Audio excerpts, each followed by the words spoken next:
ambazo wanashindwa kuzimudu. Kama mfano naweza kusemea labda ada, mahusiano, makundi, wengine tamaa, hivyo. Kwa vipo vingi sana vya kuweza kuelezea ambavyo tumevielezea ndani ya hii movie. Hiyo movie imebeba watu wangapi? Unaongelea kuhusu cast yao? Ni wengi sana, wapo cast wengi, na bado kuna wengi ambao wataendelea kuwepo kutokana bado movie inaendelea, bado tuko location tuna shoot. Kwa leo tunaanza kupanisha episode ya kwanza, na tutakuwa tunaachia kila Ijumaa pamoja na Jumatano. Ijumaa na Jumatano. Kwa hiyo mtazamaji wangu ambaye anatufuatilia sasa kupitia Top Plus TV, kwamba itakapofika leo, yani leo usiku tuseme, muda ambao mtakaokuwa mmepandisha, au kesho asubuhi atakavyoamka, kwamba akisachi maisha nje ya chuo atakutana na hiyo movie.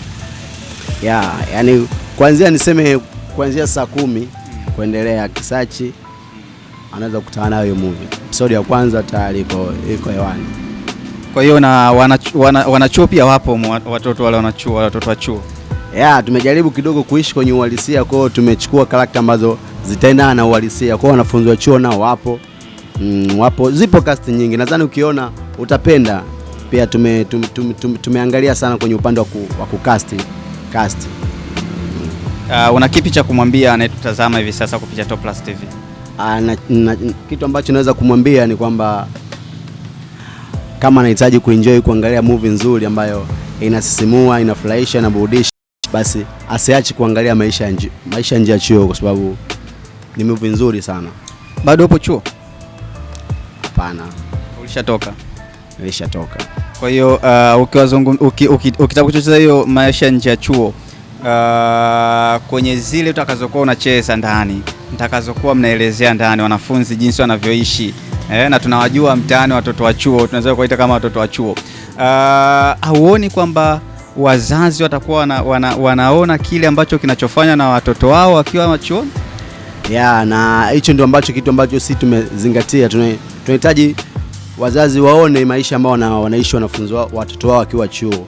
Pia nadhani kuna kitu watajifunza na kuongeza umakini zaidi, kuhakikisha kwamba watoto wao wanafanya kile ambacho wamekifuata, kwa sababu unajua wazazi muda mwingine wanakuwa wanajisahau, wanahisi labda wanafunzi washakuwa watu wazima, lakini pia si kweli. Kuna namna unatakiwa kidogo ufuatilie mzazi kama mzazi, kwa sababu hata mtu mzima pia ni binadamu, anaweza akakosea.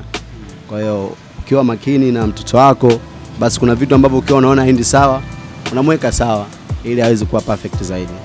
Sawa, cha kumalizia kwa Mtanzania na yule si Mtanzania? Cha kumalizia ni kwamba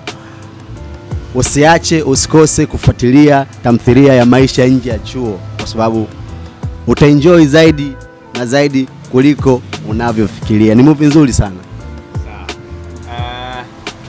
Naam, mtazamaji wa Top Plus TV, hayo ndio alikuwa mazungumzo yangu hapa mawili matatu na ndugu yangu ambaye leo hii wanaenda kuachia movie yao inayoenda kwa jina la maisha nje ya chuo. Njoo kwenye hiyo movie tuwaone watoto wazuri, watoto wa chuo, kila wanachofanya baada ya kutoka chuoni. Bye bye na asante. Nilitoa Azama Story. Top Plus TV 2026, tumejua, tunasema, tunabadilisha jamii.